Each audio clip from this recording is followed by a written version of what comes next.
Hey folks, Jeff here. Before we tip off today's show, I want to tell you real quick about one of my favorite newsletters, Extra Points by Matt Brown. Extra Points features original reporting and analysis of off-the-field stories that shape college sports, realignment, NIL, TV, and more. I've been a paid subscriber since Matt launched in 2020 because I find it incisive, entertaining, and an indispensable resource. Plus, Matt's friend of the pod. He appeared with us back in episode 87, so you know he's a good dude doing good work. Extra Points offers both free and premium options. For a limited time, Podcast vs. Everyone subscribers can get 15% off the regular subscription price. Click on the link in the show notes and select Cougar Gold to secure your discounted subscription.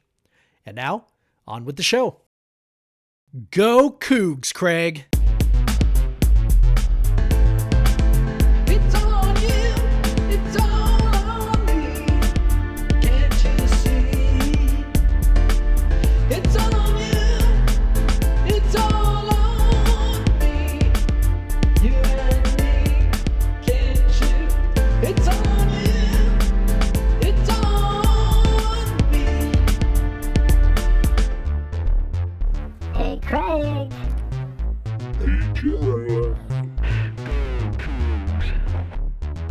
Right or wrong, we don't care. Win or lose, we don't care. We don't care. We don't care. Jeff, We don't the year you started Cougs Center, WSU was coming off of an NCAA tournament appearance, and Yes. we still believe that there were more in the near future. Yes. You know, with the team Tony Bennett had left, and knowing Klay Thompson was coming in, but Yeah. in the entire time of Cougs Center, and then in the 5 years of this podcast, we've never covered a men's NCAA tournament team, and Never. and today here on Podcast versus Everyone, episode 214. I'm Craig Powers. With me is 214 episodes. 214 No- episodes. No NCAA never- tournament appearances. we've for the never- men. Talked about an NCAA tournament team for the men. And today, Jeff, we are going to do that because it is official. Wazoo men are in the NCAA tournament. They are a 7 seed headed to Omaha. Hell playing, playing Drake in the same Yep. pod as the 2 seed Iowa State, who I believe is playing South Dakota State. Something like Yes. that. Yes, that is correct. So they play at 7:05 p.m. Pacific time, 9:05 local time in Omaha. So I'm going to be up late watching the Cougs play Yes. basketball on Thursday. So I guess it's incredible to see that WSU made it. Incredible thinking about how earlier in the season we were kind of racking our brains to figure out what they needed to do just to be on the bubble. Yep. And we came into this day knowing they would be in. Yep. Even with some stumbles down the stretch, we knew they would be in. And it just was like, where are they going to go? And like that's what I spent my whole morning doing. It's just like, where are they going to go? And Omaha seemed like it was going to be one of the ones because you kind of came around to be like, okay, they're probably going to be a 7 seed. That was what the bracket matrix was. So then you were looking where the 2 seed's going to be. And it was, Iowa State's going to here, going to Omaha, Tennessee's going to Charlotte. Arizona's going to Salt Lake. Obviously can't go to Salt Lake. And then the other 2 seed was now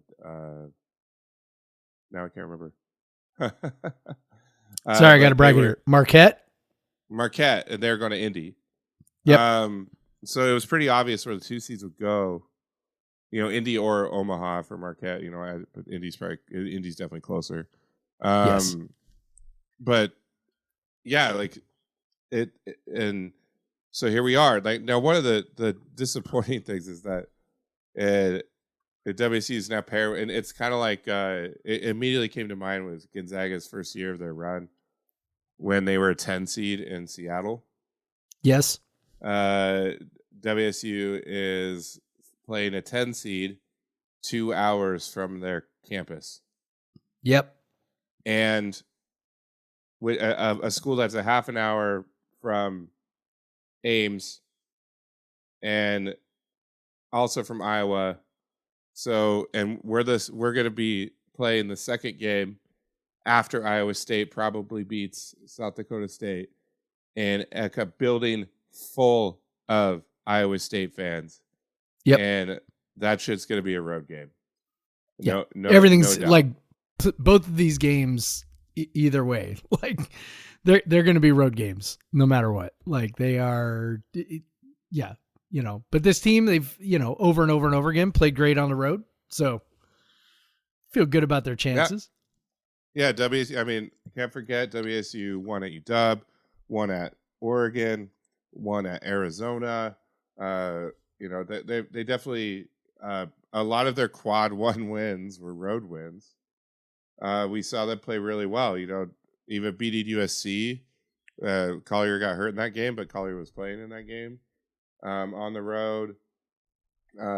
That's what this isn't a true road game. They're not playing in Drake's gym. They wouldn't play in Iowa State's gym if they play them.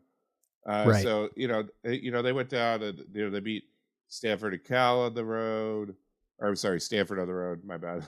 But Oregon State, Washington. They've won a lot of games on the road, and so that I don't think that's gonna kill them. It's not gonna be any more hostile than McHale with the Pac-12 championship on the line, basically. For sure. So I think they'll be okay. And that almost it seems like they were nervous in front of their own big crowds more than anything. Yeah, I think that's true. I definitely that's true. But yeah, so Jeff, what are your thoughts on their draw here? What a 7 seed is kind of where we thought, but you happy about that? Do you think they could do more or what?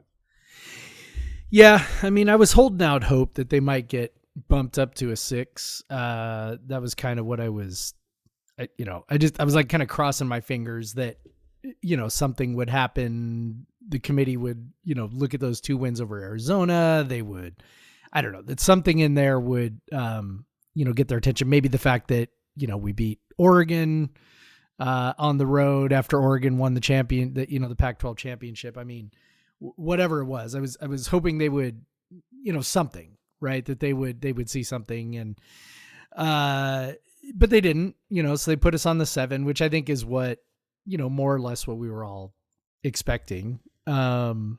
So, Drake, I think my initial impression is, good team, but also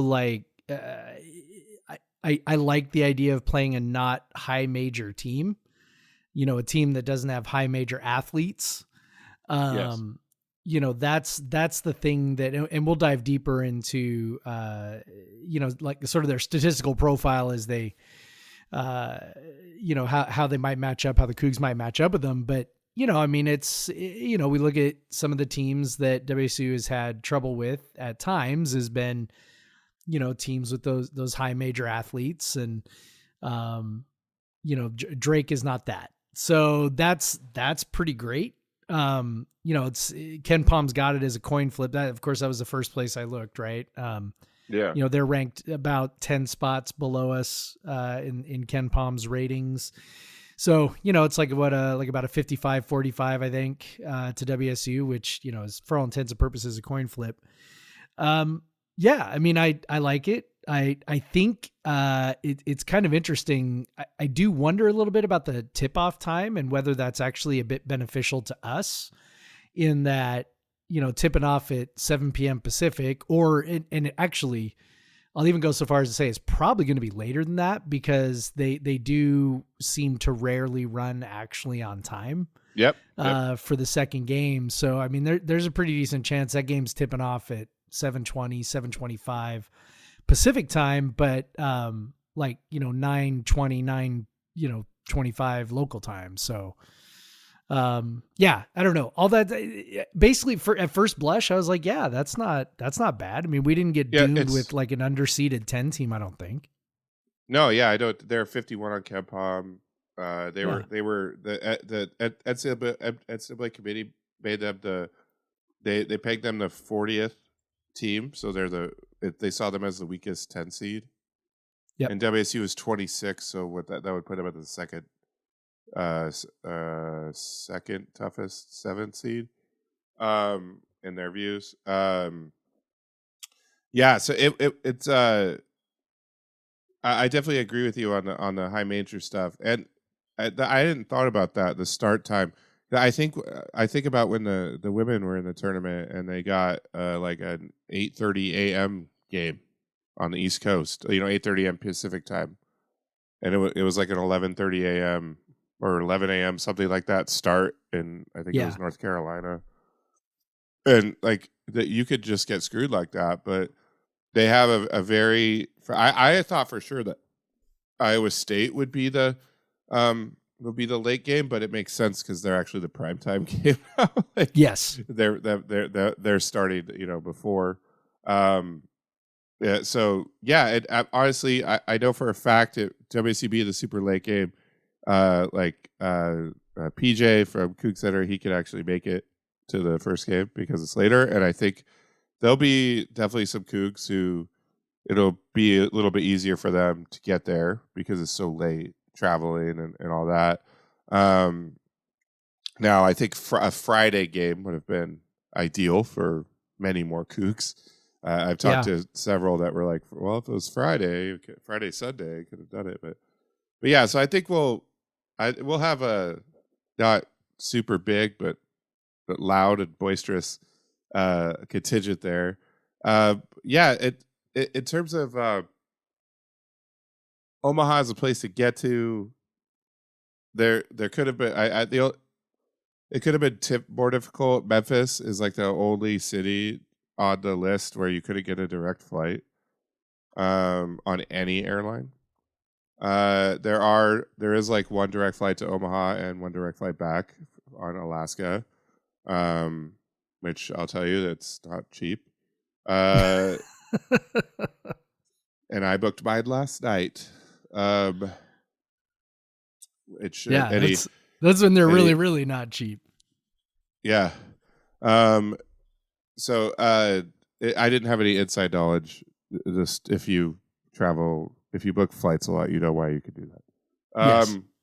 Yes. But yeah, so I did. Yeah, I booked like 6 flights last night. Canceled a bunch today about 3:20. Yeah. So, but yeah, so Omaha, I don't think it's a place that's going to attract like people. Oh yeah, let's go to Omaha. But I've never been to Nebraska. I've never been to Omaha. I think it'll be fun to check out. They have a pedestrian bridge that goes across the river to Iowa. I might have to walk across that because I've never been to Iowa either. So I'll go over to Council Bluffs. Yeah, and check out Iowa. You can cross off two states off your list and like just by walking across a bridge. Exactly. Maybe I'll walk over there and get a beer or something. Yeah. There Make you it go. official. Definitely be lots of beer consumed. Yeah. But yeah, Omaha, probably in the committee's mind, they put us in the closest possible place. They were gonna. There was no 2 seed that was going to Spokane, and the only 2 seed that was going to Salt Lake. So they're like, "Oh, Omaha, the closest." It's like honestly, it would have been easier for us if there was like a 2 seed in Brooklyn or something. That would have been a lot of. Yeah, well, we were kind of hosed by the fact that Arizona was the 2 seed in Salt Lake City. Like that, that would have been a possibility if Arizona had not been there, because they're not going to match us up in that second round. So, or potential matchup in that second round. So we could have gone there, but instead it was, okay, our options were, basically where they put the other 7s. It was Omaha, Indianapolis, and Charlotte. So yeah. Omaha, I guess a little bit closer than Indianapolis. So yeah, Indianapolis. It's basically the same though. Like you're flying, like on a flight, it's like a half an hour, maybe an hour difference. Like you're not really noticing it. And the cost is not that different. So it's like whatever. To me, Omaha or Indianapolis. I've been to Indianapolis before, so go to Omaha. That's cool. Yeah. I definitely would have preferred like Brooklyn or something. That would have been a little more fun. And honestly, Brooklyn was the cheapest flight because there's so many of them. Yes. Yeah, there's lots and lots of direct flights from Seattle to Brooklyn or to New York and everywhere else. But hey, this is where we are. We are in the tournament. Don't want to complain. Like there's no complaining, man. We're ecstatic. We're thrilled, but we're just analyzing here as we do.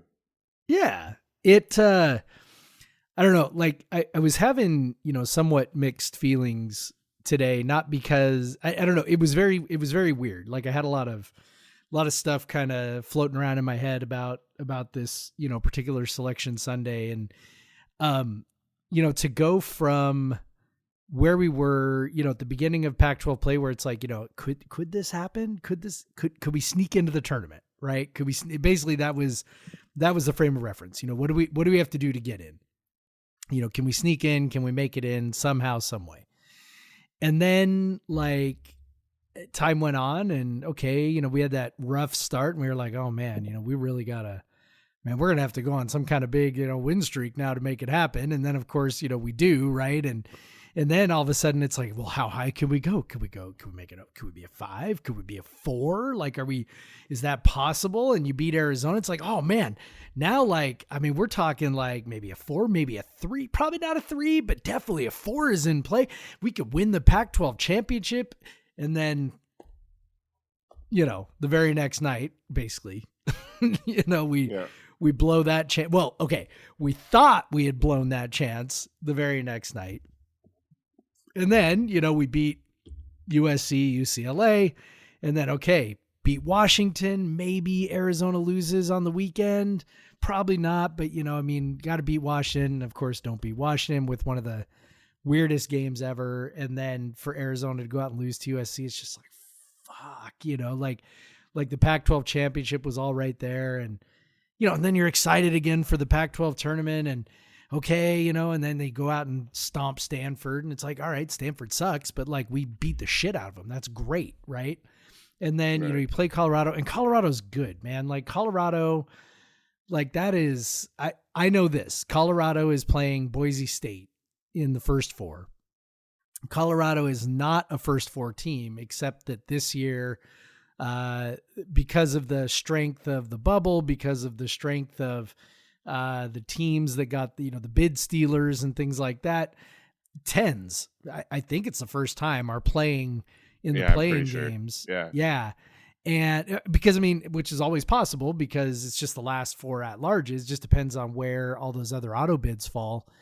And it's like, they're going to go take on Florida. And one of those teams, they're going to go take on Florida, either Colorado, that is, I think, ranked about the same in Ken Palm as Florida is. I think they're both top 30. And or Boise State, which is just, we know because we played them, is just a fucking meat grinder of a team. They're not a great offensive team, but they are really good defensively, and they will frustrate the shit out of you. And it's just like, so Colorado, all that to say, Colorado's a good team. Like they are a good team. Well, and let's be honest, that Colorado's a good team, and we lost them in the weirdest fashion. Colorado and we lost them in the weirdest possible way. Does not typically force many turnovers. They're actually one of the worst teams in the country at forcing turnovers.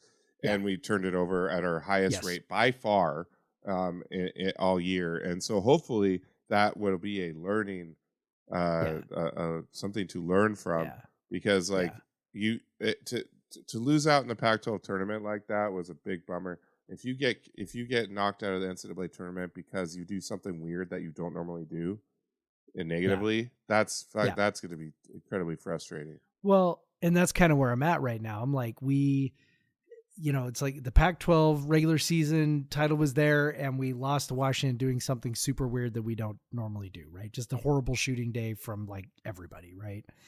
And then, the Pac-12 tournament was all right there. Arizona was already knocked out, right? You're going to play, if you can win, you're going to play Oregon, who you've already beaten at their place. Granted they were kind of on a heater, but it's like, you beat them, right? And so, and then you fall short of that. And it's like, and then, you're coming into Selection Sunday and being in just the weird position of knowing you're already in, and also knowing that, 2 weeks ago, your seed was at least 1, maybe 2 Lions higher than where it ended up.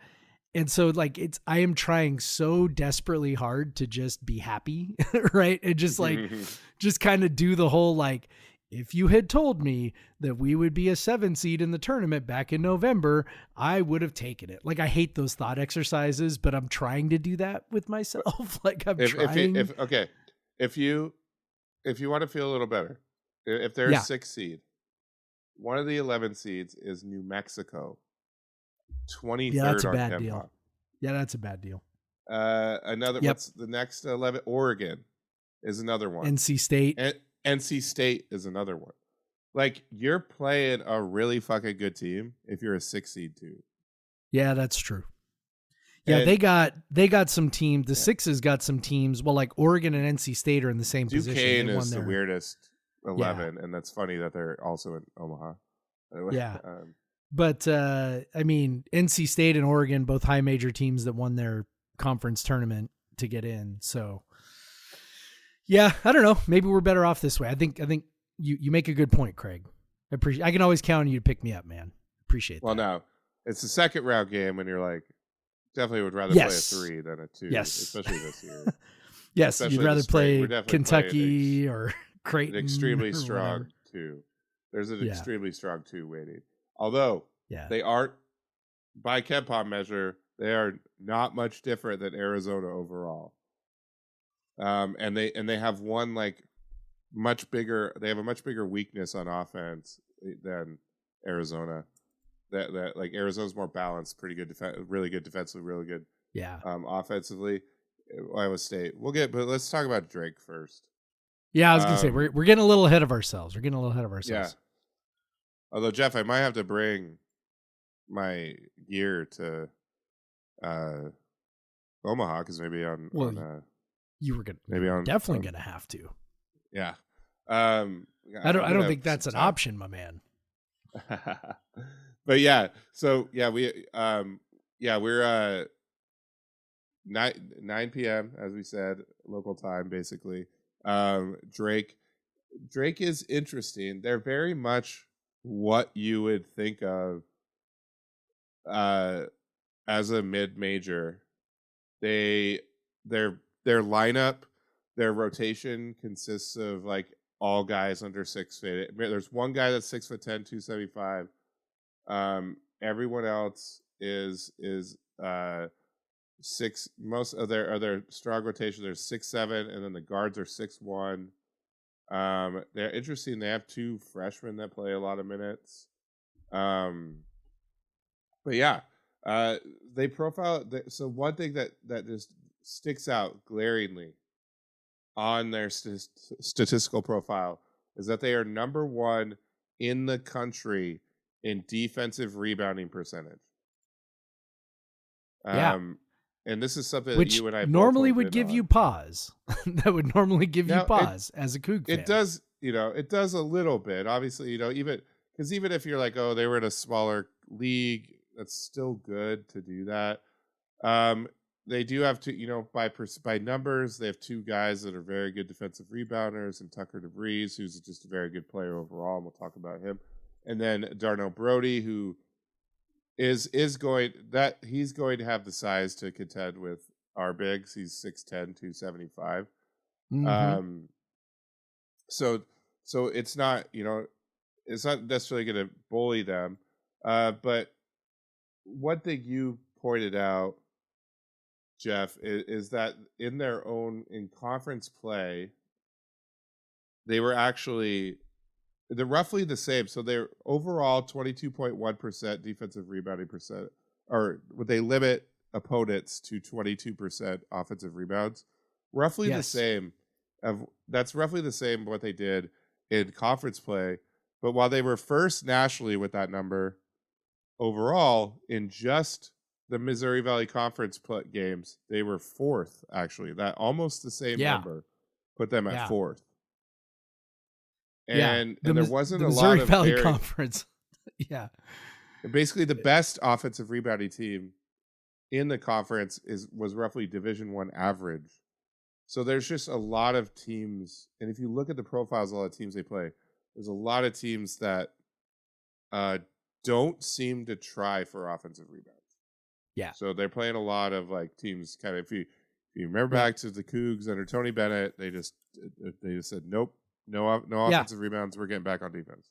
Yeah. The only guy who was allowed to try to get an offensive rebound was Aaron Baines. Like that was like, if you happen to be close to the basket, go ahead and try and get one. Otherwise, everybody else is getting back. It was crazy when I was looking at the Missouri Valley because I was, like you said, when we go to these Ken Palm pages and something is sticking out in, bright green, it's like, oh, what's that? And it was that defensive. I'm like, man, they're not very tall either. Like they are 300 and something in average height. Like they are, compared to us, right, where we are second in effective height. Essentially, they're 307th. Yeah, average height. So they're 307th. We're second. And I was like, damn, 307th, and you rebound that well defensively. But it's like I said, I looked at the Missouri Valley. We're 26th in effective height, by the way. Okay. So I looked at the, Missouri Valley and was like, yeah, they just like, it just like strikes me as a league. It just profiles as a league where like really people aren't trying to get offensive rebounds. And that's not, super crazy for those Midwest leagues. Those sort of mid-major Midwest leagues where, you're dealing with a lot of players from the middle of the country. And I'm trying to kind of speak in coded language here, where, you got a lot of white kids who are, running around being fundamental basketball players who end up at, Missouri Valley schools, and, athleticism, big long athleticism is usually not the real trait. gritty guys. Yeah. Lots of gritty guys, lunch pail type dudes. They know how to play. Not a lot of super long athletic guys generally, playing on those teams. And so it's not, you just don't see it that much. And so, coaches coach to their personnel, and, they're going to coach to, guys who are going to be, fundamental, as it were, and really just kind of get back and try and set up the defense. And their defense is really, really good. There's no denying that their defense is quite good. So it's not as good as ours, but it's pretty good.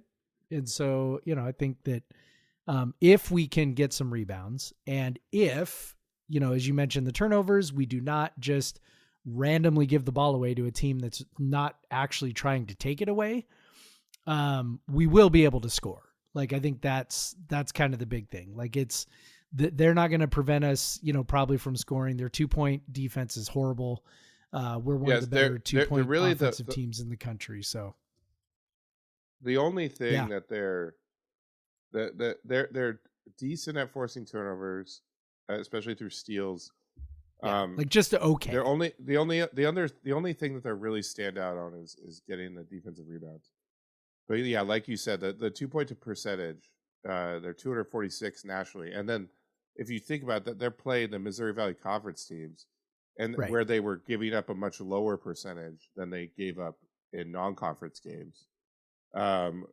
So they're playing, mid-major teams, which, there's some good teams in Missouri Valley. Of course, like one of them is highlighted as one of the big snubs, Indiana State. And then Bradley, and then there's a lot of like decent teams.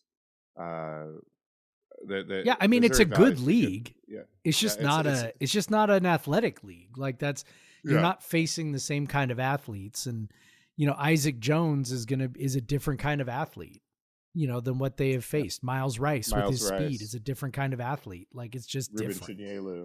Yeah, it's a different deal. Even Yakimovsky.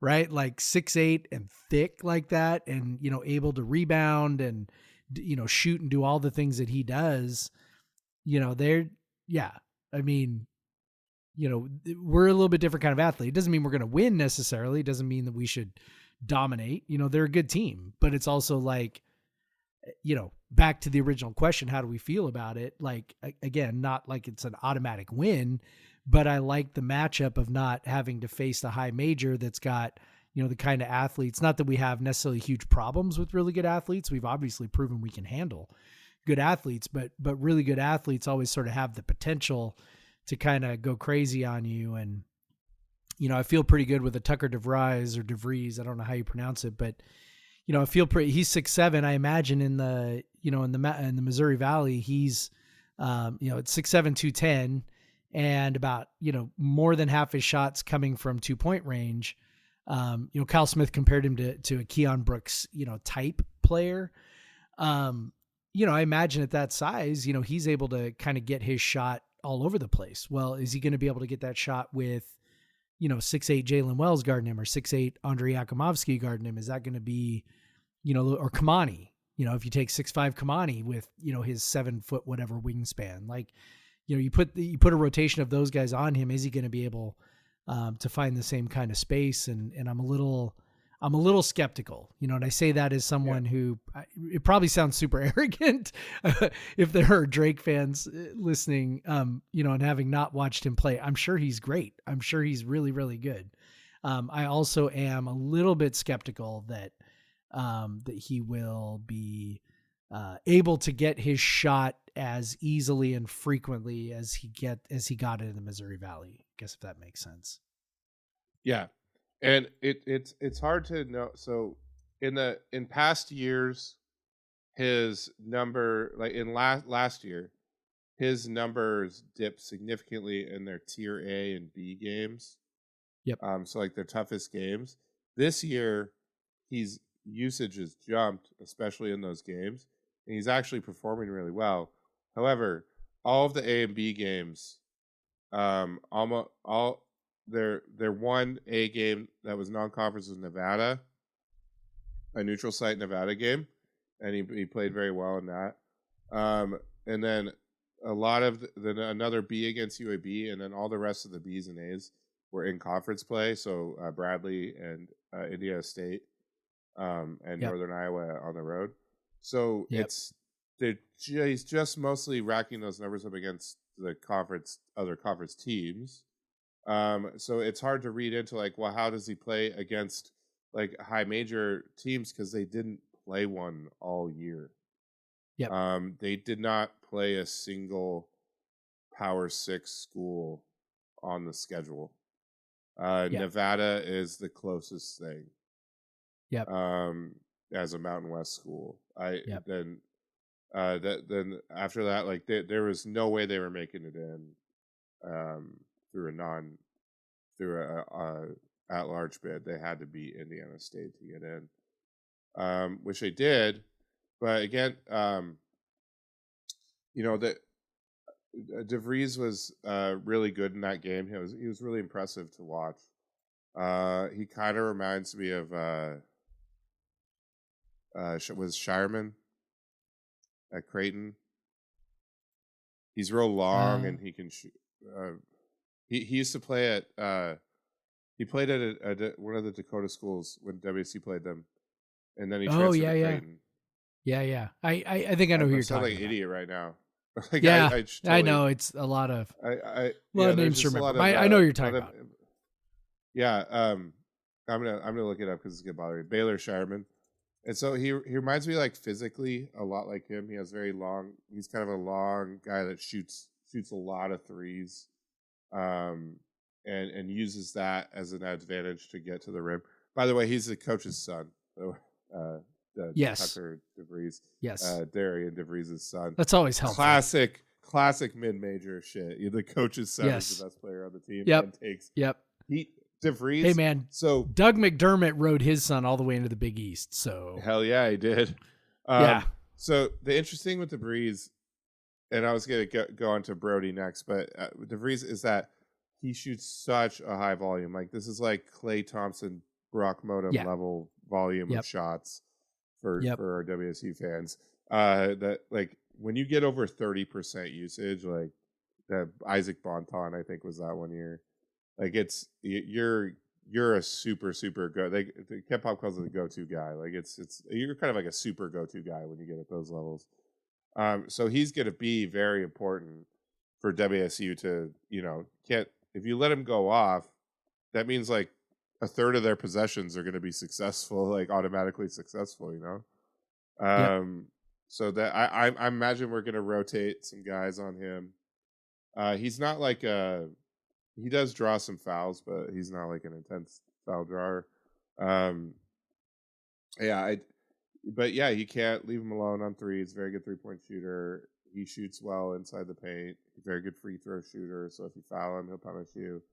He does have he is they actually as a team have a very good assist rate.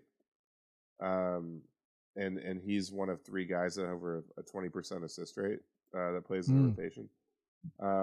So he's definitely he profiles as like not exactly he's not like as a slasher, but he profiles as a guy that draws attention and is a good passer. Yeah. Because he doesn't turn the ball over that much either. Yeah. Which is kind of characteristic of their team overall. Yeah. Yeah, He does. yeah. I was going to say I was looking at his stat profile, his shot profile on Bart Torvik's site.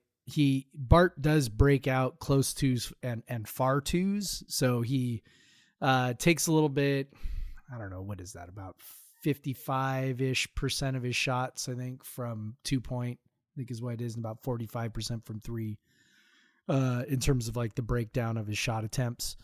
63.4% on close twos, as you would imagine. But that's only 101 of his shots. 191 of his twos are what are characterized as far twos. So again, it's, like for people who don't look at this stuff, Say a mid-range. It's like a mid-range. Yeah. So, I mean, that could be anything from a 5-footer to a 15 or 16-footer. Like typically it's kind of anything other than, yeah. I mean, does anybody take a 19-footer, Craig? Miles Rice Sometimes does, they take 15 drives me footers. fucking crazy. Okay, fine. You're right. But he, anything that's not like at the rim is usually characterized as a far two, or post shot, that sort of thing. So anyway, 44% on those, which is not bad, but not super great either. Well, 44% is a good percentage on for those shots, kinds of shots. Yeah. But that is why those have become the preferred shot to force players into taking. Because if your guy's hitting 44% of those, that's a very good outcome. Like if that's all they're taking and they're hitting 44% of twos versus 63% of layups and 37% of 3-pointers. You want those 44% of twos. That's obviously how our defense plays. They're going to be trying to force him into the 17-footers. Well, what sticks out to me, and that's sort of where I was going to go with that, is that he's very willing to take them.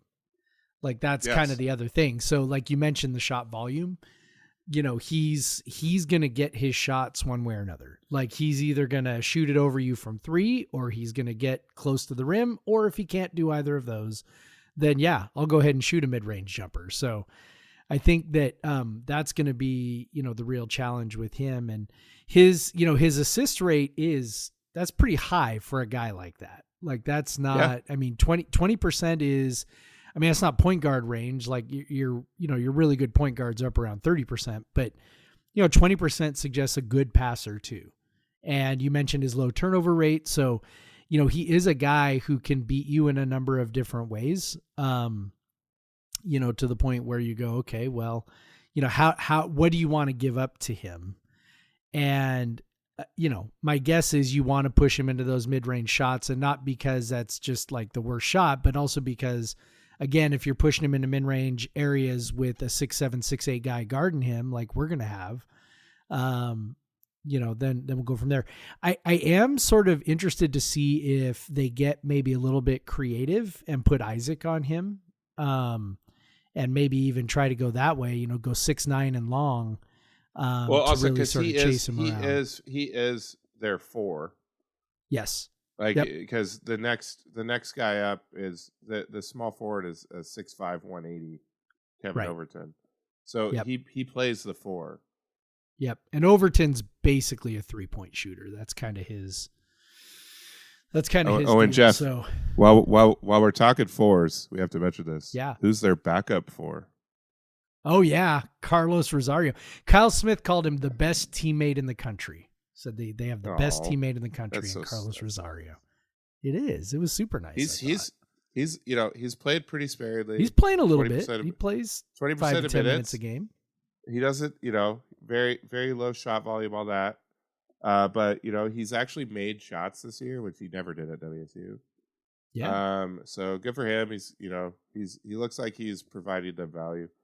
I hope he provides them no value in this game. Yes. Yes. That's the sorry, hope. Carlos. Sorry. I hope you suck. I hope you're terrible. And Although, I hope your plus cheers to minus Carlos. is like minus 36. Carlos, the only transfer Yeah. that made it How to the about that? tournament. Yeah.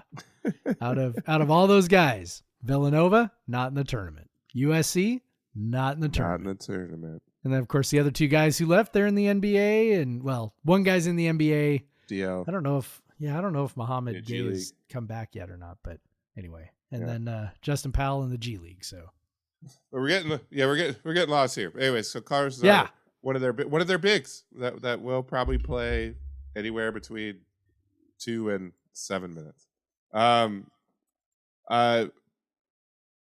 So on they also have a 6'8" backup big that plays about a third of the minutes. Nate Ferguson. I mentioned Darnell Brody. So the 2 times I've watched Drake this year, I think were when they played Indiana State, and the last time I watched him was in the conference championship. And Brody, so you and I have, and plus all of the internet has taken a shine on a player that has been affectionately referenced as Kareem Abdul-Jabbar. Also CREAM. known, yeah, Cream. Cream. So that's Robbie Avila, who is a very good player, very fun, very unique player, very guy at the Y game, but very successful. But Brody just destroyed him in the paint, and so if you have some weak post D, he's skilled, he's good, and he's thick. He shot 63% on twos, didn't take a single 3. Doesn't go to the line as much as you would think for a guy that gets so many offensive rebounds. He's the only they send the 5s to get offensive rebounds. Carlos has actually got a decent amount for them. Nate Ferguson, the backup center, who's a 6'8", 220 guy. So really, things really change if you get Brody out of there. You go from a 6'10", 275 guy to a 6'8", 220 guy. So I would expect WSU to attack him in the paint, frequently, and try to get some fouls on him, because if he does have 4.3 fouls called per 40, so he does get some, get some called. So that'll be big, because I think he's really important for them. He's their best rebounder by far. He's a great interior finisher, especially playing off of DeVries. He's just good, and he totally ate Robbie Avila up in the post. Now, WSU's bigs are nowhere near, and that kind of illustrates WSU's bigs are nothing like Robbie Avila on defense. They're much longer, stronger, bigger leapers, all that stuff. Like, so it's going to be a different, a different matchup. But that's just, those are the games I watched Drake play this year, were the games against Iowa or Indiana State.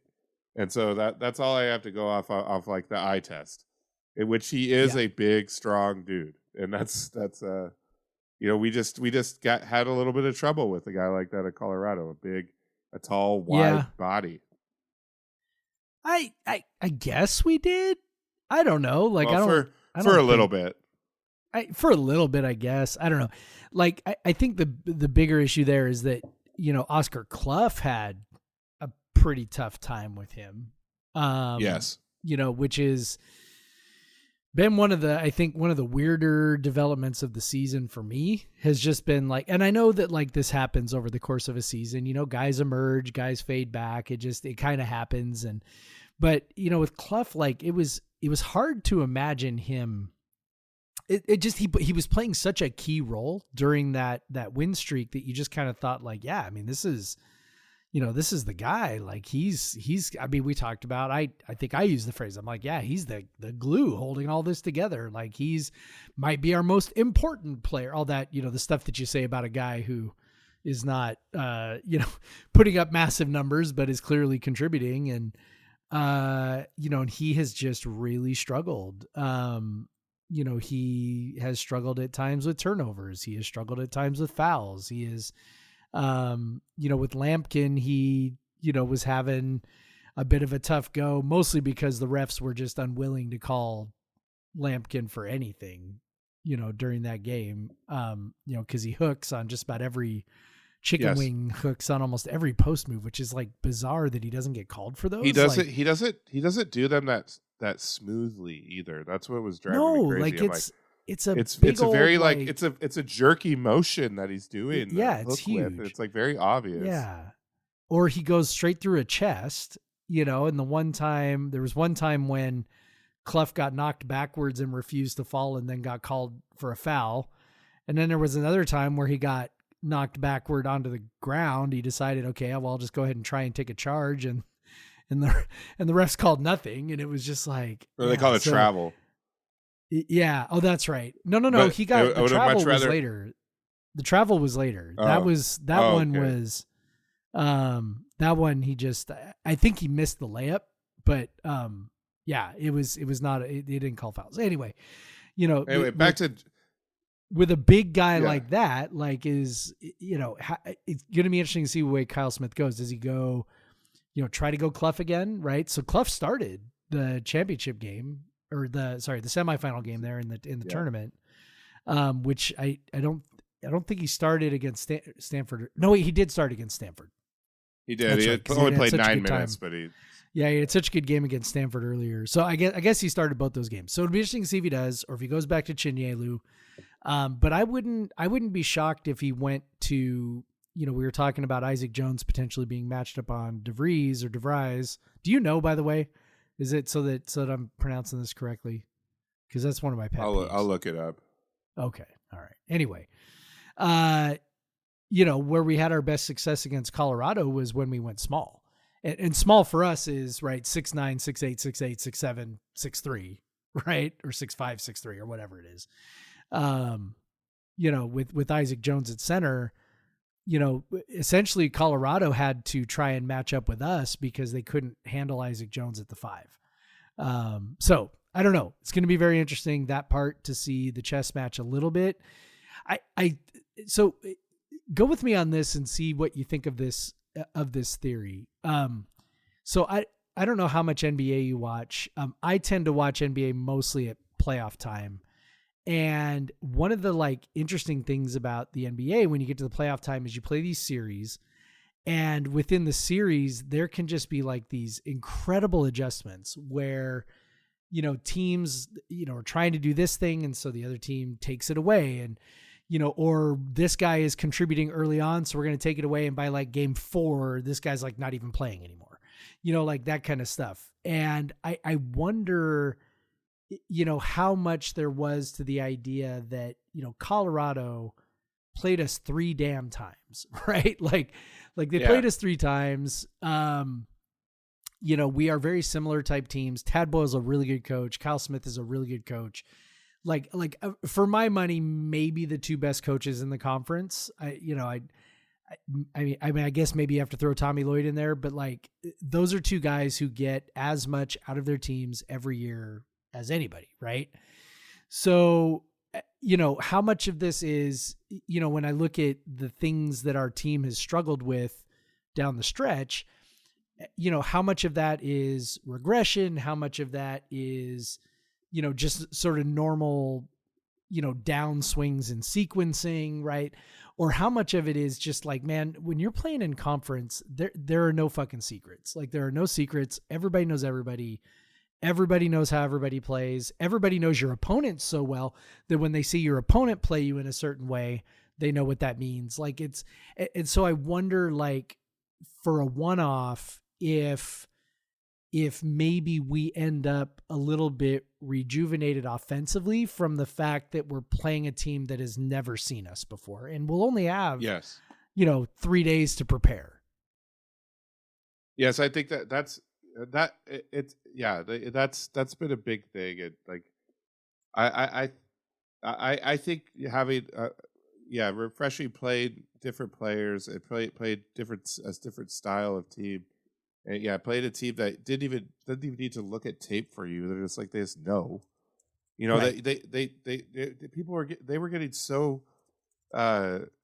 zeroed in on Isaac's every little tendency, and they were so zeroed in on Miles' every little tendency, and Jalen's every little tendency. By the end of the season, it was just getting weird. It's like they would just look and they would know what to do. Like that's why sometimes you see some more of these rock fights at the end of the seasons, like the Colorado one, because let's be honest, like Colorado was struggling against our defense too. Like that was one of one of, if not the best defensive performance of the year, and it gets lost because the offense was so atrocious, and the turnovers and all that. But like adjusted wise, Bart Torvik said the adjusted number on that was 0.85. Yeah.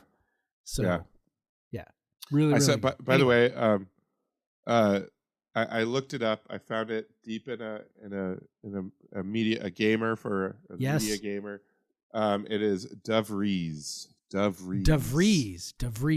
Yeah. Okay. So I don't think we said that one. All right. Nope. And thank you. Also, his dad's name is Darren, even though it looks like Darian. It's just Darren pronounced DeVries. Darren. Yeah. All right. So okay. Darren DeVries. Then we have Kyron Gibson, Brayshawn Hall, Atin, right? Bennett Freed. We know Carlos Rosario, Andrew Aliyah, and then because you need to know the assistant coaches, Tom Ostrom and Cavill. Yes. Cavill. It looks like Cavill winner. Nice. But Darren and Tucker DeVries. The DeVries duo. DeVries. So that's all I can hear now is the old sorry SNL to skit. any Drake fan or Tucker and Darren in particular for mispronouncing your name like 47 times earlier. But DeVries, that was I had to go like deep on the I just went and found like a game preview on their website, and I had to dig down. But I found it. But yeah, so it'll be interesting. Drake has a couple really good 3-point shooters that I'm sure benefit a lot of the attention that DeVries gets. As I said, Atin, right, and Connor Enright, which must be pronounced the way it looks because they do not provide a guide on it. So Connor Enright, Connor Enright's they're kind of essentially their point guard, 6 foot player, 44% from threes, and then Atin Wright is almost 41% from threes. So real dangerous guys if you leave them open. So don't leave them open. Now our philosophy is don't let them take a shot in the first place. That's what we say. And those guys are short. Like that, I think that's the other thing, and that's important to note. 6 foot, like 6'1". Yeah, 6 foot and 6'1", which in college basketball terms is probably like 5'10" and 5'11" or 5'11" and 6 foot. So, and those are the kind of guys who, have difficulty, kind of shooting over us. So yeah, I like our chances there. Kevin Overton, of course, that's the freshman. He's, not as good of a shooter, but he's a very willing shooter from out there, 34%. So, that's, all those things are, kind of think, bode well for us. Be interesting to see how often we throw out the zone too, because of that. They do have guys that can finish shots if you leave them open. So that's just dope. Yeah. They have a lot of good shooters. Probably the most, dude, honestly, I don't know if you're looking at this, Sam, I am. One of the most interesting looking players right here, just on the stat profile, is Colby Garland. He's 6'1", 183, but he shoots 58% on his twos. Like, that's pretty wild. What? That's super wild. Yeah. But anyways, well, let me look on Torvik here and see what the breakdown is there. Colby Garland. Yeah, almost all of those are classified as far twos. So that's impressive. Why? But he doesn't shoot many threes at all. So he's really good at hitting 10 and 15 footers. I'm thinking he might have a floater. It's actually like it's not quite as bad as I thought. So it's more like 60-40. Far twos versus close twos. So what's he shoot on far twos? Now he's 73% at the rim. So that's impressive for a 6'1". Yeah, guy. that'll bump it way up. Then the free throw rate it's not high at all, actually. Yeah, he doesn't draw a lot. It's pretty low. So it's not like he's drawing a lot of contact. So yeah, it would sort of suggest what you're saying, which is maybe like a trick bag around the basket or something. I don't know. But yeah, he'll get some run. Taking 60% of your shots or 2/3 of your shots away from the basket and making 49% of them. Like, that's pretty good. Yeah, he's a backup guard. We'll see him. He'll play. Yeah. As long as he's not hurt. He did miss a few games. I don't know when those games were. No, that was earlier. Yep. So yeah, he'll play. Yeah. So this is what we do. We get so dirty and we fucking spend 45 minutes looking at other teams' roster and talk about every goddamn player on that team. Yep. Because what else are you gonna do? Well, let's talk about us. Let's talk about us. What can we do against this team? Are you worried about the turnovers? Are you worried about, like, is this a thing where it's like worth being concerned about, or do you think it was an anomaly, a one-off? It's not a one-off that we turn the ball over. It is a one-off that we will turn the ball over 31% of the time. We are not going to do that again. Correct. Like, there's no way. Yes. But typically when they've had a little bit of time off between the games, like if it's like a Sunday, Saturday to Thursday, and they turned it over a bunch, they come back and they have a weekend where they do not turn the ball over a bunch. Yeah. So I really think this is something that the coaching staff is going to emphasize to clean up. And so Indiana State isn't chasing them that much. They are decent at getting steals, so something to look out for. But just take care of the ball, make smart passes. There's a lot of bad passes against Colorado, just an impressive amount. I mean, Miles made the worst pass I've ever seen, but there was just beyond that, so many bad passes. They just threw the ball away so many times. Well, even so many of the passes that were completed were not good passes. There was a guy open passes, and then he catches on his foot. Yeah, or entry passes where a guy had to move off his spot to try and corral it. It was weird as hell from the start, and then it was compounded by just some very terrible decisions. The one, of course, you're talking about that everybody's thinking about is, the Miles Rice behind the back attempt. When they had a 3-on-1. I won't even call it a behind the back pass because it didn't make it. It didn't make it beyond his back.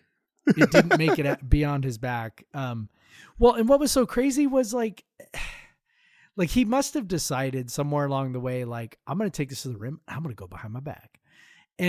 but the problem was the defender was like not in a spot where you go behind your back. Like he could have wrapped it around the front because the guy was kind of on his butt hip. cheek, kind of, right? Yeah. Like, there was plenty of room for him to wrap it around the front and just drop it off and just, what? Yeah, there's plenty of room to just go up for the lay-in and then duck down and hand it to Jalen for a dunk.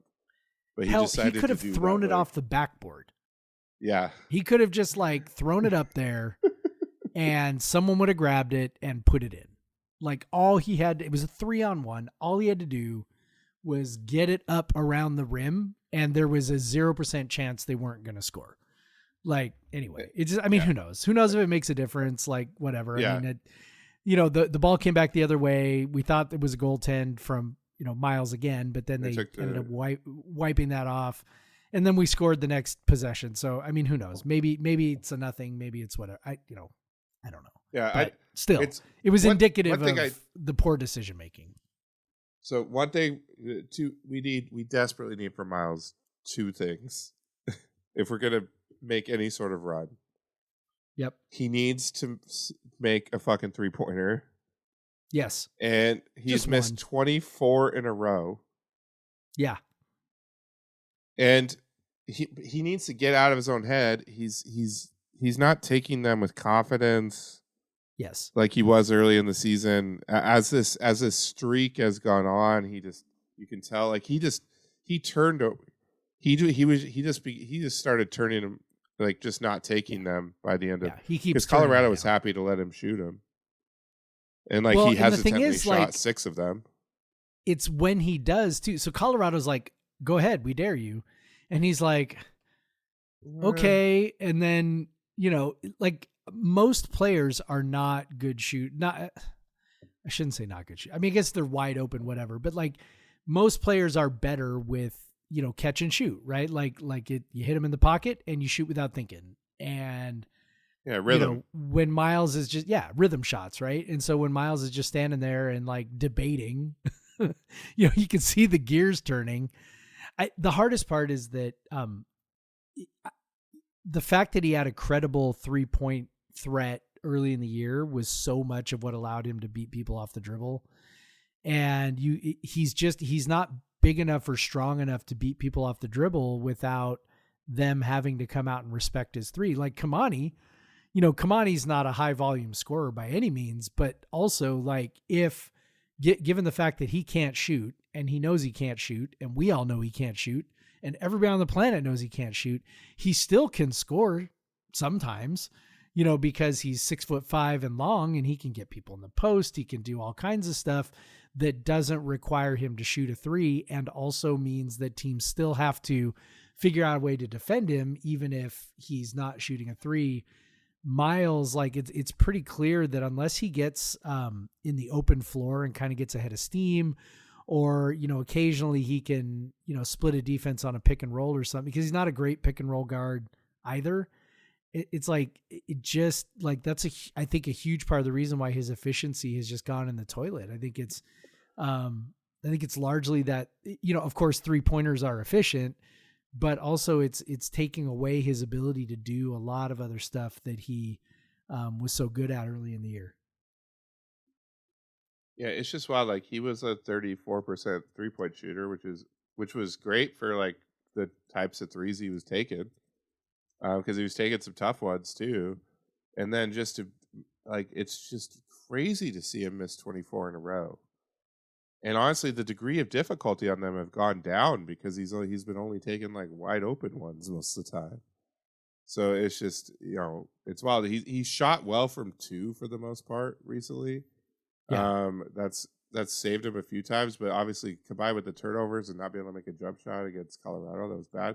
So we really need like 2 things. Miles needs to hit a 3, and early would be great because then he's probably going to hit another one, and he needs to clean it up. Like the turnover, you cannot have Miles turning the ball over 5 times.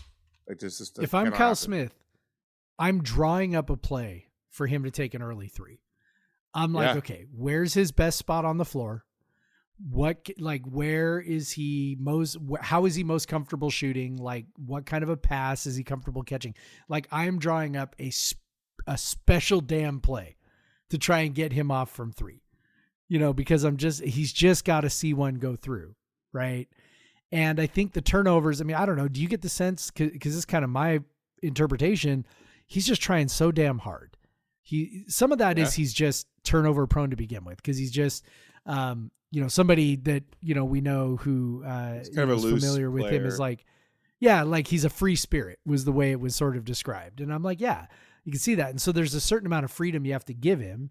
Right. It's the Isaac Bonton thing. That's the second time we mentioned Isaac Bonton in the podcast, but it's the same kind of thing. Like you kind of just have to, you have to be okay with a certain amount of negative plays because then, a certain amount of negative plays are going to be outweighed by a whole bunch of positive plays. The problem is right now the positive plays are not outweighing the negative plays. And that's making things real tough.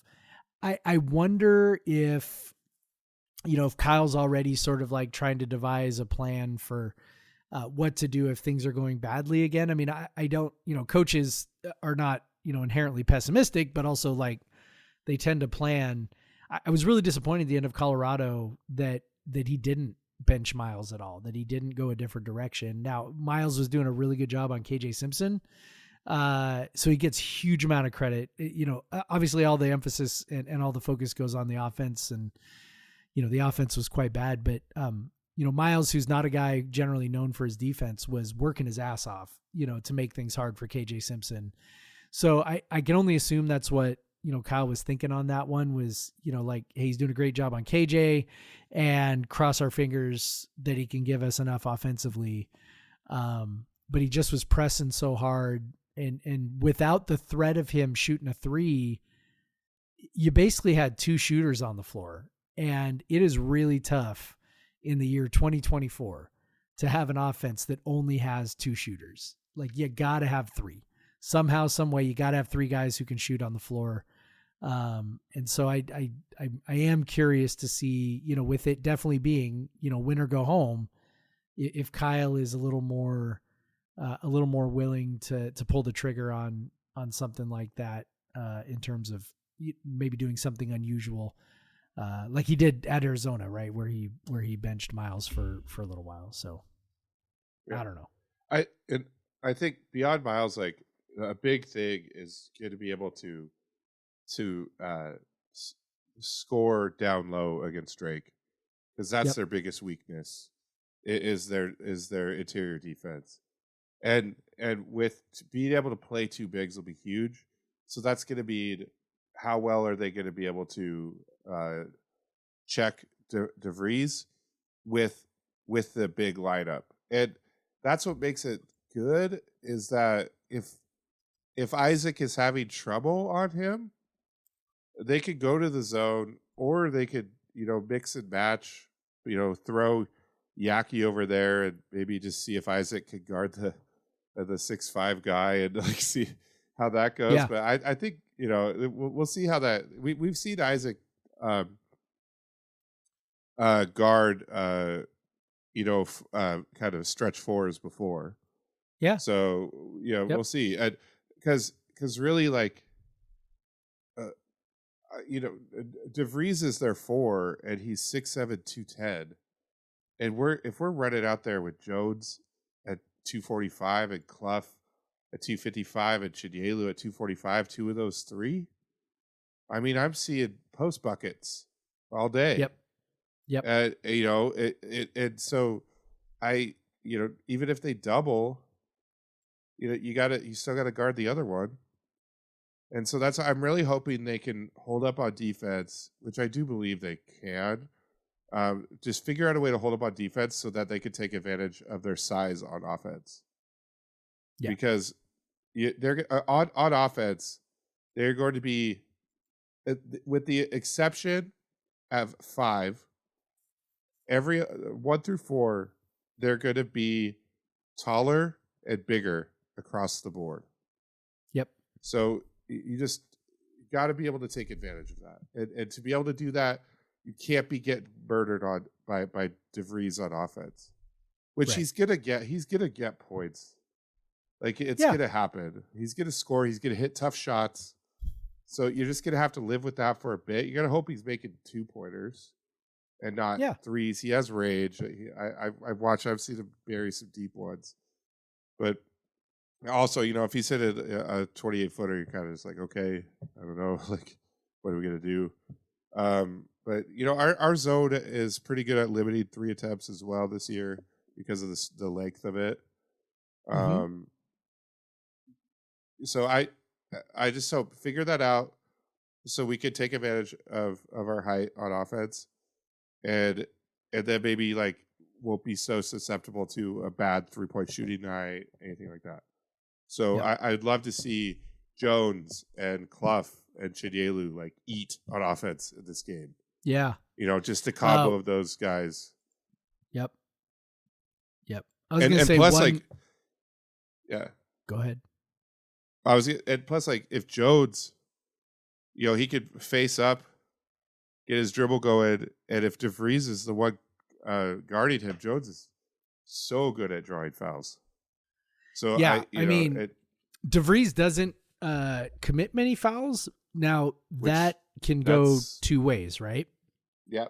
That can be he's really good at avoiding fouls. He's just, a good defender or whatever. Or the other one, and I tend to lean this direction just because, like, he's so a guy who scoring.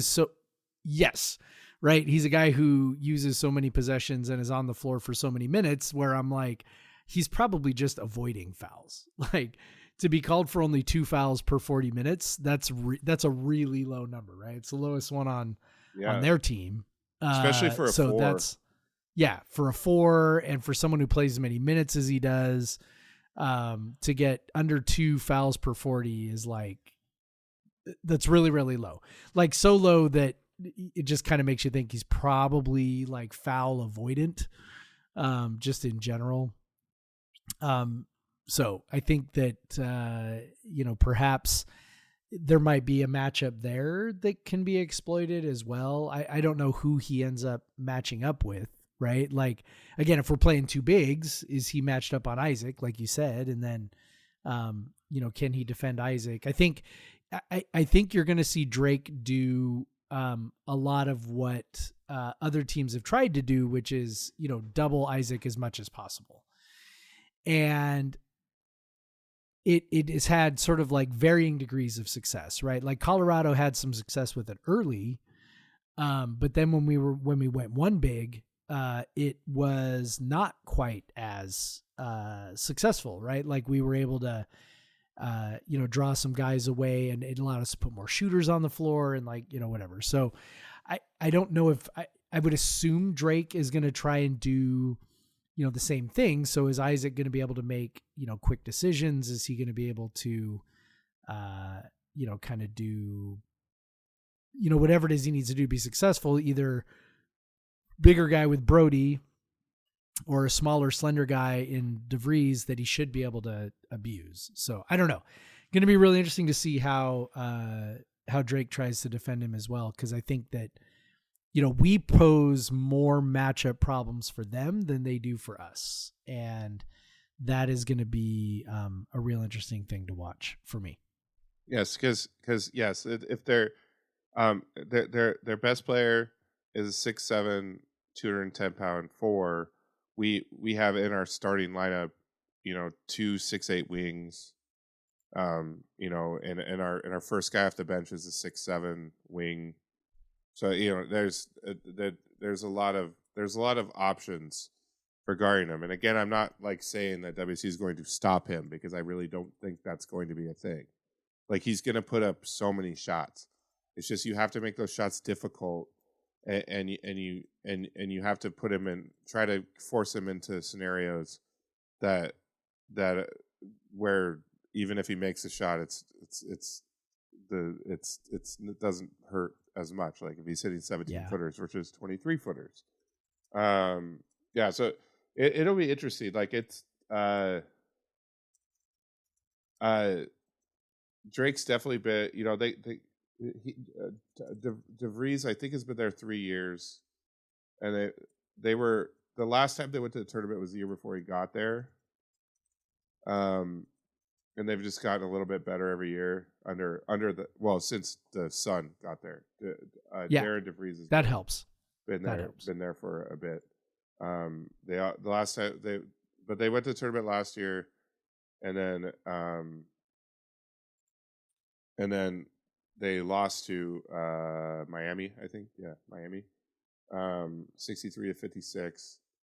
That was a rock fight. So we'll see.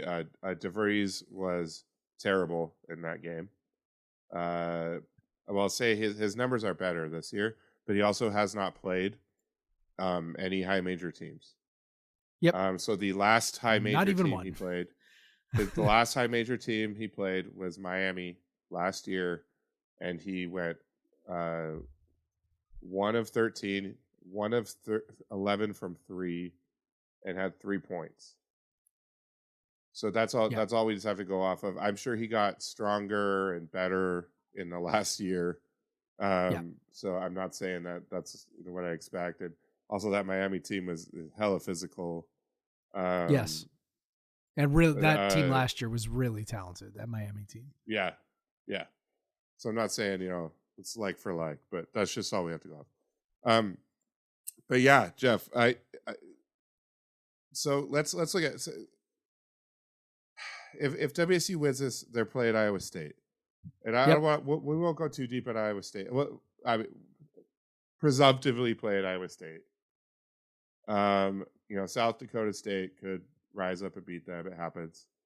But let's just assume that Iowa State gets through. They have the number 1 defense by KenPom, adjusted defensive efficiency of the country. And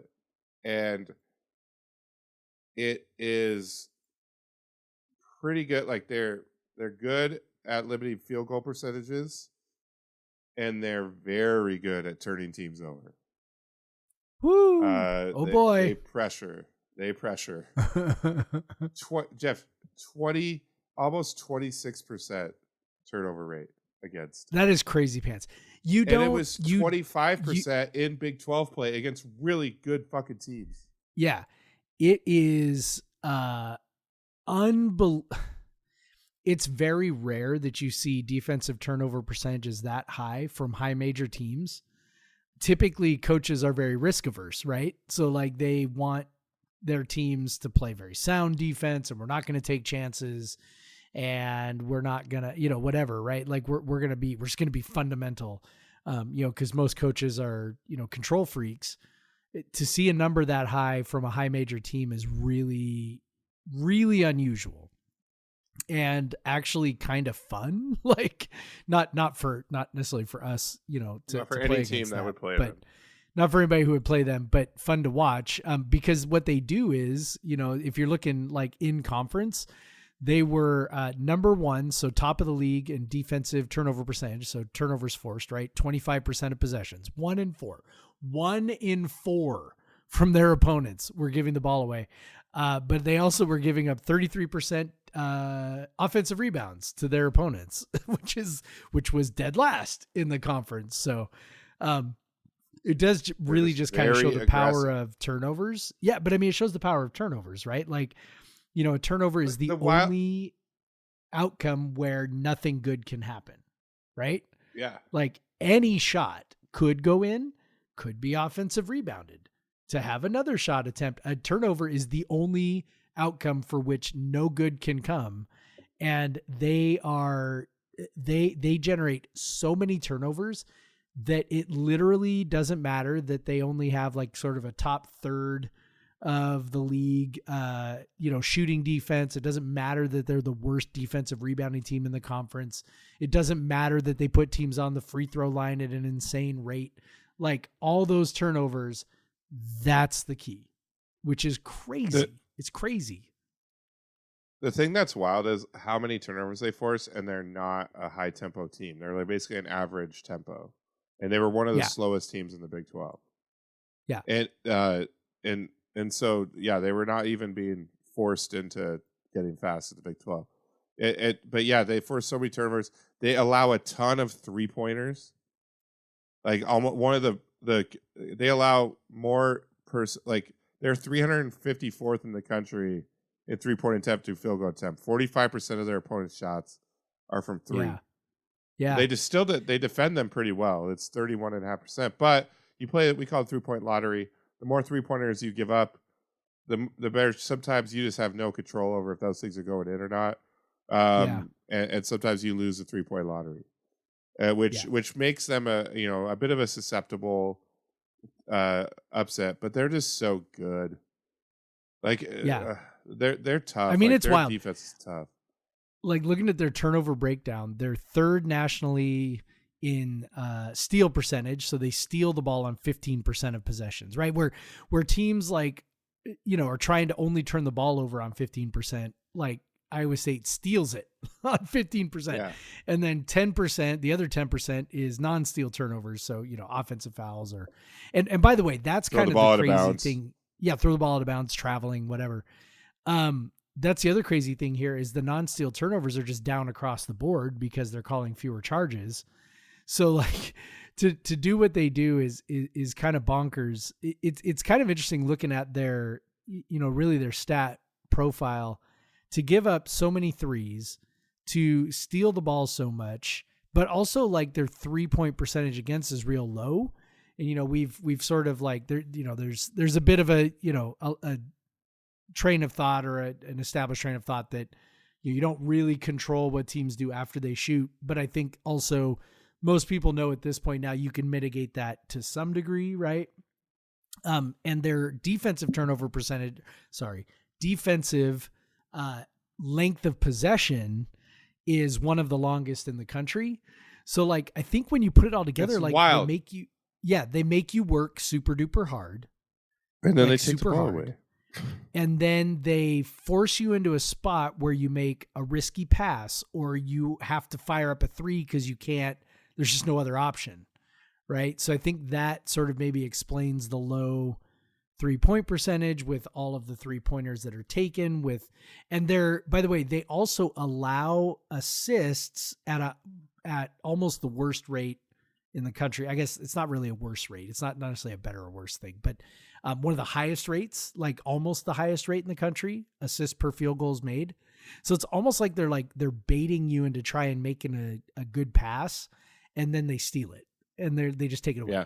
Or they try to bait you into making a pass and you throw it away or whatever. That is that. I don't know. I've not watched them at all this year. Have you? A little bit, but Okay. I wasn't thinking in this context, Yeah. And it's usually 'Cause when they were playing now I kinda wanna- one of the other really good teams. So stuff like that Yeah. doesn't stand out as much. Well, you will definitely be watching them on Thursday. And Yes. I'm really curious to like watch them and see like how they do it, like what it is that they do that sort of leads to these results. Cause it's a fascinating profile. Like if you the other top defense in the country is Houston, right? So these two fucking teams play in the Pretty same similar. conference. But Houston, I mean, I haven't looked at Houston's profile. I guess I'll look right now really quick, but It's like, the same, dude. They force a ton of turnovers. yeah, it's kind of the same. Yeah, it's kind of the same. A ton Yeah. of turnovers. They allow a ton of threes, but a low percentage. Yeah, like I wonder if they're doing, very similar. Yeah, it's almost exactly the same. Holy shit, that's amazing. Like they're doing almost exactly the same thing with turnovers and shooting defense and giving up offensive rebounds, and yeah, that's wild. They're a little better on the defensive glass, but actually quite a bit. So the better funny on the thing defensive is, glass, but Otzelberger, the coach, did not have this profile at UNLV or South Dakota State, and of course they're playing South Dakota State. The committee loves to do this shit. I also They think love we it. are playing Drake because of Carlos Rosario. I would You believe it. think, Like- wait, you think they thought that deep about it? Yes, I think they love that Okay. shit. All right. Like what? Why have all the 15s? I will not go. I will not go that far. The 4 15s, and they're playing their coach's former school. Okay. Yeah, I don't think they that- give two shits about number 7 seed WSU. But anyway, continue. I don't know, man. I don't know. Maybe you're someone right. Probably You brought might it be up, right. and they thought it was funny. Maybe could be. Dude, they want people to watch, and they think whatever could drive intrigue in any way. because they make all that money on the TV deals. But so at UNLV and at South Dakota State, they did not force turnovers. This is like a thing he started doing. So maybe he watched Houston. Maybe he watched what Kelvin Sampson does. And he was like, I'm doing that. Like I'm doing that. Because, like, they didn't force a lot. He forced barely any turnovers at South Dakota State. Yeah. Forced not very many at UNLV. And now Iowa State. Turnover. I mean, they were below machine. average. They were below average every year at his previous 5 years. So no big shocker there. So he just shows up at Iowa State and he's I'm like, gonna do it different. Which also it's like, I forget how he ended up. 3 top 10 differences or 3 top 10 top 10 defenses. I feel like the hiring was a little mocked because like he wasn't really that good. Like, well, I think he UNLV. Wasn't he he was an assistant there, right? Like, wasn't that the deal? That's he was right. an assistant there before. Yeah. So that because was I he was remember an assistant there before. He was real good at South Dakota State, and then went to UNLV. And I think smart people sort of recognize that UNLV is kind of a shit job at this point. And so they scooped him up, and after the way that things went down there at the end for Steve Prohm, who took over for Fred Hoiberg, and that was terrible. I mean, the thing about Iowa State is that's a good ass program, man. Like, they've had a lot of good teams. I think Iowa State, and maybe this is why their fans are such assholes. Like, that program does not get the respect it deserves for being as good of a, like a place where people win a lot. Like I know they're not winning national championships, which of course I think is, obviously how people measure, blue bloods or whatever. But I mean, they are in the tournament all the time. It's not unusual for them to have top 10, top 20 teams pretty regularly. Yeah. Since 2012, they've had 1, 2, 3, 4, 5, 6, 7, 8, 9. This is their 1, 2, 3, 7, 10. This is their 10th tournament, and they've had a 2 3 seeds, a 4 seed, a 5 seed, a 2 seed, now a 6 and 11, and a 10 8. So that they've had some bubble teams, they've had some really really good teams, and now they could have easily been a 1 seed this year. They were right there. Yeah. Yep. Very close. Probably the number of losses I'm sure stuck in the committee's mind, but like, yep. The Big 12 is such a tough conference. And they didn't really have much of a big non-conference schedule, and they actually lost some of the only tough games they had. They really turned it on in Big 12 play, and they beat the shit out of Houston and Baylor and Kansas State. They ran through that tournament. Yeah, and they average margin of victory was like 20-ish, maybe a little more than 20. That's pretty fucking good, man. Yeah, it's a good ass team. Not looking forward to playing them, but I mean, you never know. I hope we do. You never know. I hope we do. I'm looking forward to playing them because that would mean we are playing them. That would mean that we're that's yes. That would mean we beat Drake, and we get to be excited for a couple more days. And you and I talked about this, yesterday when we were, heading to the Sounders, and like just, I'm trying not to think about it too much, but having a real tough time with the fact that this season might only have 1 more game or 2 more games. Like it's that is something I'm not ready for yet. And I think that kind of gets back to all the, sort of the mixed emotions I've been feeling, like, having so much fun, and this has been so great, and it has filled me with so much joy. And also, like, not just that the season is going to end, but it's also what's on the other side of the season ending. Like, it's just, there's all these things out there that, frankly, I don't want to confront or really think too much about at the moment, but just knowing that they're out there and knowing that, at some point this is going to end, and at some point it's going to be, I have a feeling there's going to be a lot of change afterwards. So I'm trying to enjoy it as much as I can. I'm envious of you getting to go, not envious enough to do what you're doing, but I'm and envious isn't even the right word, dude. I'm thrilled for you. I'm thrilled that you get to go. I wish I was going with you. So that's the envy part. Like, just selfishly, I wish I was going with you, and I wish you were going with me too. Yeah, thank you. I wish it's if it wasn't for this, doggone it, Craig, we're taking a trip to Europe this summer, and so I have to do that instead.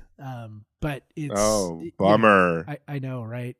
The money's already spoken for, but I'm thrilled for you. I'm thrilled that you get to go. I'm thrilled that you get to experience it. I mean, you especially, like, we've well documented on this, sort of your history with the basketball team over the past, 15, 16, 17, 18 years, dating back to when you were a freshman to, coming up through Tony Bennett and, getting to go to the tournament and, doing all kinds of crazy shit to get there. And, for you to get to, like, not just, get to go again, but like get to go again in the context of all that, and the context of your writing for Cougs Center and all the shit basketball that you've watched over the years. Cause you, my friend, are a real one who has watched all of the garbage like me. We watched all the Zerny Kent teams. We watched all that. We watched the Ken Bone descent into horribleness. Like, we have watched all that stuff. And so I am just like, I am excited. I'm so excited for you to get to go experience it and have fun with it and enjoy it and really get to, cap this season with getting to watch them play, out there. Cause you didn't get to go to Pullman as much as you would have wanted to either, to watch them this year. So yeah, I'm super excited for you. Yeah, dude, you're making me emotional. That was yes, I did it. Not that it's that hard. I know what gets you going, but I'm really excited. I really hope they win on Thursday, because I have a hotel till Sunday and a flight booked on Sunday, and I'm already leaving my wife alone for 4 nights with the kids, and which, thank you, Amanda, for understanding exactly what Jeff just said, why this is so important. But yeah, like, I'm going to feel real bad if, the kids are having a hellish night and I'm just, the Cougs lost on Thursday and I'm just like in Omaha for like no fucking reason. Eating steaks. Well, I mean, that's a good reason, right? You get that Omaha steak. Reason. I mean, I'll be having I know how fun, much you love steak. Yes, I do. And so, but yeah, go fucking beat Drake. Because I know my friend Kalen can only come because of like work stuff. He can only come if we make it to Saturday. He was really hoping we get a Friday game so he could go the weekend, but I know he can only come. My friend Michelle can only come if we make it to Saturday. So if 2 of my friends are like that, I'm sure there's a lot of Cougs that are like that. So really come. Let's go beat Drake. I really don't want this season to end. Like I'm not ready for it. I think that's why I took the Colorado loss pretty hard, because all I was thinking of was like, oh my God, it might just be one more game. And this has been such a fuck, I'm getting emotional again.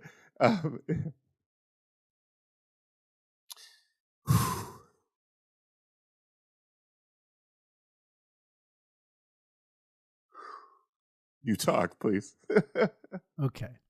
I just letting it breathe. It's been such a special season, and you just never want these to end. And I hope I don't. The college season is so short, right? Like, but I hope I'm not there to see it 35 end. games. Yeah, me too. Yeah, and because so we just hope they go back to a few weeks ago when we were like, man, this team just has something special about them before we suffered some of these tougher losses. Think back to that night in Tucson and just summon that magic again and fucking go it. And they deserve a shot at Iowa State. They deserve a shot at Iowa State. Like, they deserve, if I was Cal Smith, that's what I would be pitching to them. I'd be like, look, everything you've done this year, you deserve a shot at that team. Like, you deserve a shot at the second weekend of the tournament. You deserve that. So let's go do that.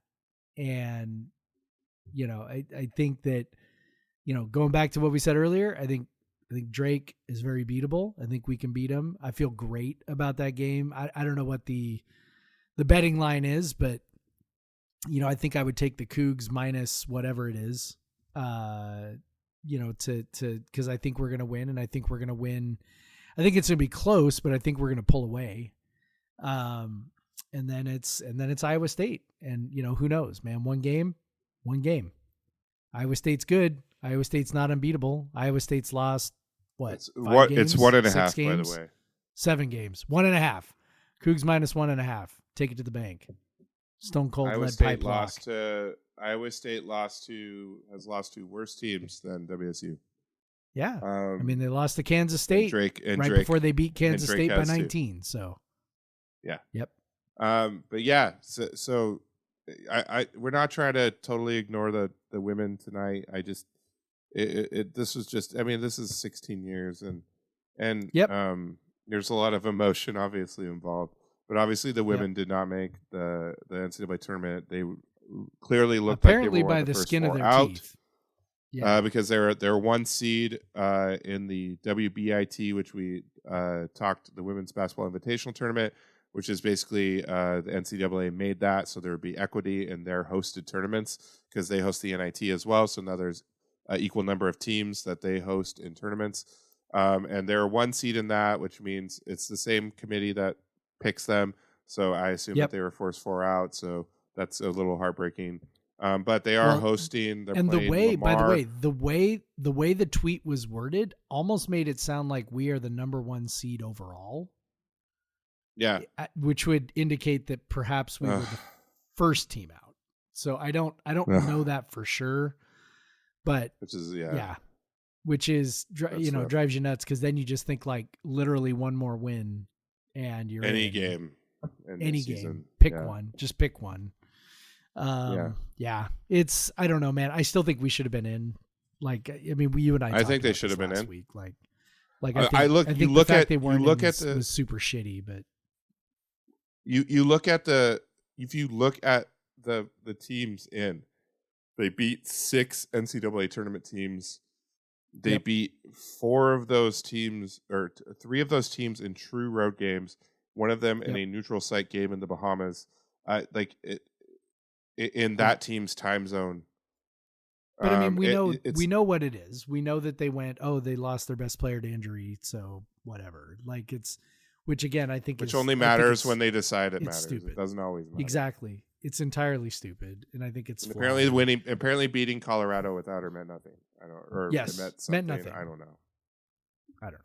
Yeah, it was just a bummer to have it end that way. To have the streak end that way, which again, it's it's one of those things where we've gotten a little spoiled, right? Like we're a victim of our own expectations at this point. But I think the other bummer part is you mourn for what's lost, right? And you think like the fact that this what looked like the best of the 4, right? Like this is the best of the 4. They looked like they could have hosted. Yes, they looked like they could be a top 4 seed. And Gonzaga, a team they beat, is hosting. Yeah. Which the spokesman review UCLA, a team that they beat, too happy to tell you about. Yeah. So it's that's the hard part, right? Like is a team and a season that seemed to have so much potential ended like this. And that's really tough. Like you just kind of go, I'm sure they'll play hard in the WBIT but for a team that's been in the tournament for 3 straight years, it's like, I don't know, man.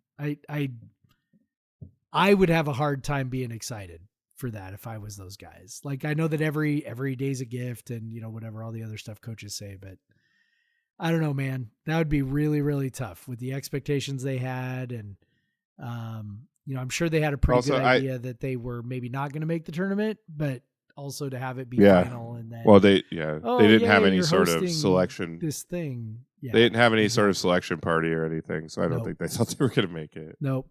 They probably were gathered together in a room, just them. would be Yeah. my guess. Just, So yeah. it's frustrating and Yeah. it's hard. And so one of the things is their first round WBIT game is on Thursday, and I haven't seen a game time announced.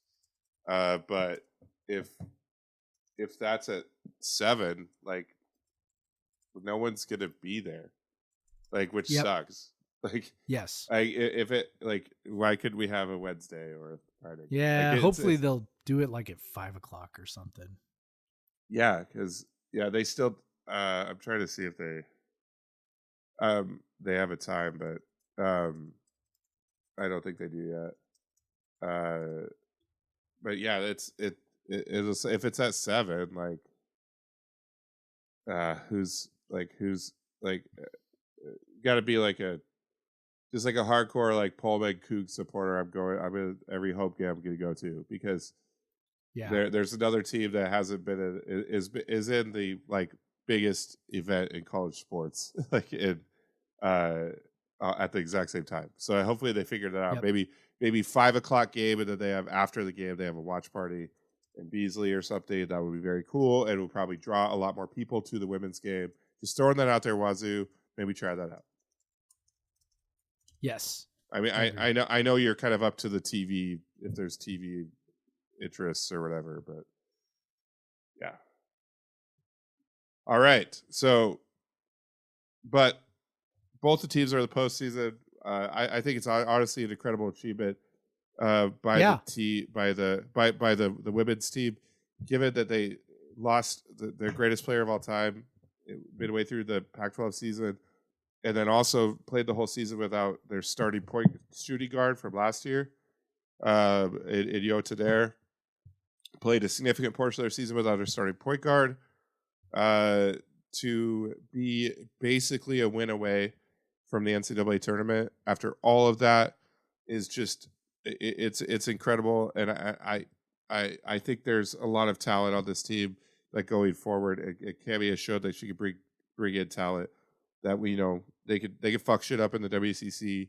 They can get back to the tournament again, but hopefully go out and win some games in this WBIT and have some fun. There's some players that's going to be their last games, so go out and have some fun and win some games. But yeah. By the way, so Jeff, that game. yeah. By the way, that game starts at 6. That is. Oh, you set. found it? Okay. I did find it. Yeah. Okay. They tweeted it out. So starts at 6. So that's a bit of a We got some bit of a overlap. challenge, but we'll see. That Yeah. sucks. Yeah. So 5 would have been better because the men's game is probably not going to start till 7:30. So I agree. yeah. Oh, okay. Well, yeah, that means I guess I'll be in the arena and I'll have it. I think I'll probably be on ESPN Plus or something. Yeah. Yeah. You'll have it on your phone. on there. Yeah. But I'm not gonna lie, I'm gonna lock in when it starts. Yeah, I think so. Should we talk beer super fast? Oh yeah, super fast. Okay, Super because I fast. even picked out a special one, but hey, I did too, The kinda. Wazoo men are in the NCAA tournament, man. Yeah. All right. So Go I ahead, stopped Jeff. by Rainier. I stopped by Rainier Growlers, and I was thinking, okay, I want to find something that's connected in some way. So here's what I found. I found Holy Mountains, a seed to Blackened Acres, which is a wheat lager for the Wheatfield Underdogs. How about that? Yeah. Very good. I'm taking a bow. You can't see it, but I'm taking a bow. Well, So and how is it? it's great. I haven't had that Of one. course it is. Of course it's great. It's definitely not my favorite style. I'm not a huge fan of wheaty beers in general. I'm not sure what it is. I know about exactly it that- the flavor that you don't like. Yeah, I'm not sure what it is it's a about very- it that I don't don't know how to particularly describe like, it, but there's a very specific flavor in wheat beers. Yeah. The wheat. Yep. That the wheat imparts. Yep. So for me, I'm like, that part of it's not my favorite, but it's a great beer. Like it's fabulous beer, of course, because it's Holy Mountain. That's what they do. So, yeah. How about you, man? So, I saw that you also have a Holy Mountain. I also have a Holy Mountain, and I just basically, I just went and I couldn't really find I wanted to find a name that would go with, but I was just like, I was gonna do a Hand of Glory barley wine, but Hand of Glory actually it can be referred to as something that to keep intruders out, and we're kind of the intruders here with the two teams that are within 2.5 hours of the arena. So I didn't want to do that one. So I did Beyond Space Time, Beyond Self, because honestly, I just feel Beyond Space Time, Beyond Self that I'm going to be going to watch the Cougs NCAA Tournament in a couple days. I'll be drinking at 6 a.m. in the Alaska Lounge on Wednesday, for sure. As soon as that thing opens, can't be a drink. But this is a barley wine. You're going to be like tapping barrels. your watch at 6 a.m. You're going to be standing outside the door at 6 a.m. going, come on, open up. I got beer to drink. Come on. Yeah, exactly. So Holy Mountain and Cellar Maker, which is a brewery in San Francisco area, collaboration. They brewed it at Holy Mountain, so it's basically Holy Mountain beer, and the Cellar Makers guys were there getting drunk and cheering them on. That's how beer collabs work. And it's delicious, very good barley wine. It's St. Patrick's Day, and it's got a very green wax top and a very green and black label. I think it fits. That was my theme, was like the big green bottle. I knew I had a big green Holy Mountain bottle downstairs, and I went and found it.